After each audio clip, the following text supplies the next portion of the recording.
It's May 2008, and Mary is back at her favourite event. And thankfully for her and all the riders, the cross-country ground conditions have been improved out of all recognition, and the course now resembles a manicured green strip across the Badminton Park.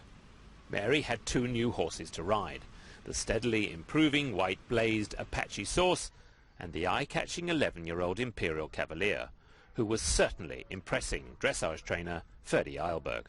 Basically, this horse has got three very good paces, correct in rhythm, nice in sort of mechanics, in pickup. His major thing here is to be settled enough because of his inexperience. I don't think he's been in a big atmosphere like this. And then you find, like we saw first when he came out, he needed almost half an hour before we could talk any dressage to him. Otherwise, sort of find the basic tension is in there, and if you then try and put too much discipline on top of that, you only put fuel on the fire. So we need to always give them first time to chill enough before we can then talk to them about a little bit more discipline, a little bit more particular listening to the aids and so on. If you face them too early with the movements, you only make them tighter and worry about it more. So we have to work quite a bit psychological in that way to make sure that the mind has a chance to come right and relaxed enough before they can then have the capacity to listen to the rider enough. But the horse is very capable. As I say, here we have to see that we get his mind in the right place so that he can show his natural attributes. But while Mary puts the finishing touches to her dressage on Imperial Cavalier, her mum is doing the hard graft in the lorry and recalls Mary's first horsey experiences. Ever since she could talk, she would, if we were driving along, oh look, there's a pony looking over the gate, please can we stop it? Stop and stroke it. And Mary just had a sort of mad thing about ponies. When she was about 18 months old, we lived in a farm labourer's cottage, and we used to wander up the road, and it was in about 100 yards, but it would take all afternoon, and go and see an old grey horse that lived up the road and looked over a gate. And that was her first connection with a horse. That was our main walk every day. And anyway, that was when it first started. And then we moved into a village, into a verger's cottage, and the vicar there had 3 ponies. And she used to go and visit them and sit on the gate and talk to them, and then if I had time I'd have to take her for a walk around the lanes. The family is a vital support cog in Mary's wheel of fortune, and 12-year-old Emily is now part of the grooming team. Yeah, that can stay on, and then we'll pick it up out there, and then just need to oil his feet. Apache Sauce performs well on the Thursday morning, and as always, Mary is all smiles, a characteristic that undoubtedly endears her to so many, but especially her younger fans.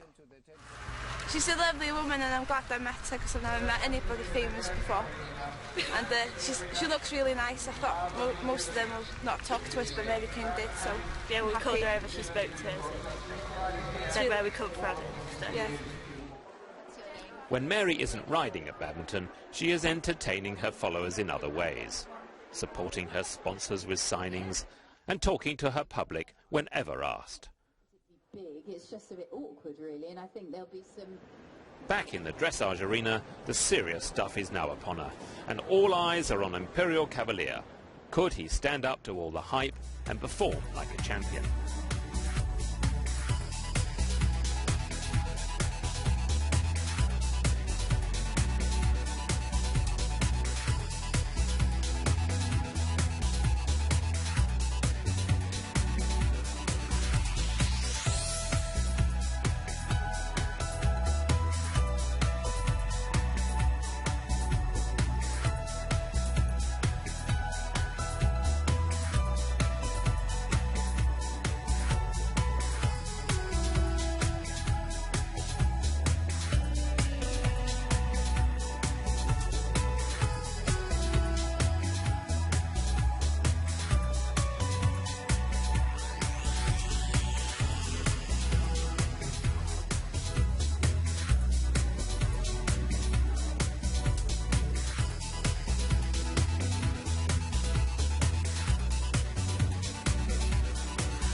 After a very promising dressage test, which will only get better with time, it's back to being nice to the press again.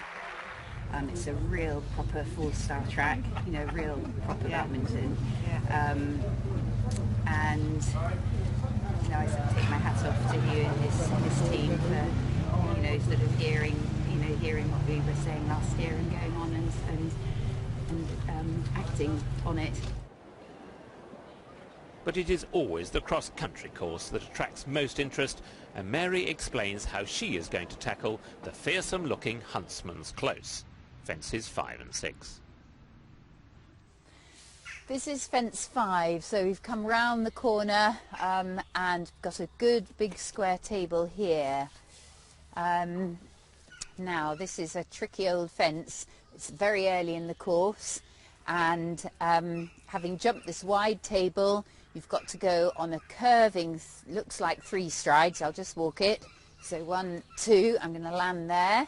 And then every 4 strides of my stride is a horse's stride. So 1, 2, 3, 4, 1 stride. 1, 2, 3, 4, 2 strides. 1, 2, 3, 4, 3 strides. And that's correct. You then need 2 to be able to sort of have room to take off. So 1, 2. So it's a good 3 stride distance, but this is very acute.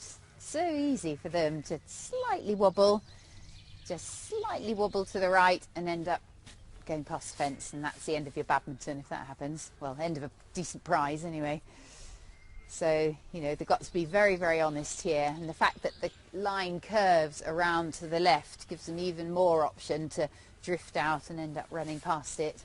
So I'll have my whip in my right hand, maybe a little tap on the shoulder to say, don't you think of going to the right, stay on the line, so that they stay and jump right there, red flag, and where the brush goes up, straight down the middle.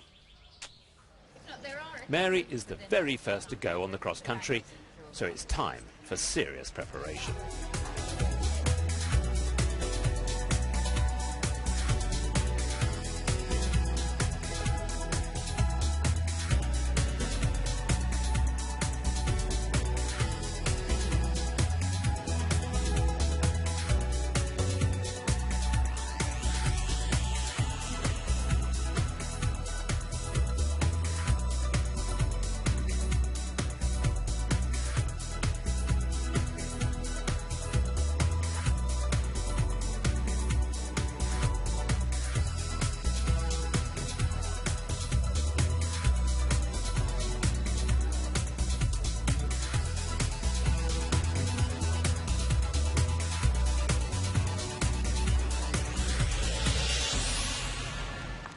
On cross-country day, badminton is a heaving mass of the horsey set, and a few others to boot. But so many of them are Mary King fans. Well, I've been following Mary's career for nearly 20 years now, and she's one of the best riders in the world. But for me, she epitomises what eventing's all about, because she's competitive, she's brave, but she's one of the friendliest riders from a supporter's point of view, from the spectator's point of view. She's always got time for her supporters, which is great. And it's just wonderful that she's still competing, even though people keep asking her when she's going to retire. It's just fantastic that she keeps going. And there must be many, many women that come to competitions like this with families who look at Mary with 2 children, doing everything that she's doing, and I'm sure she gives them a great deal of hope to continue with their riding. She's, for me, she's the best rider that there is.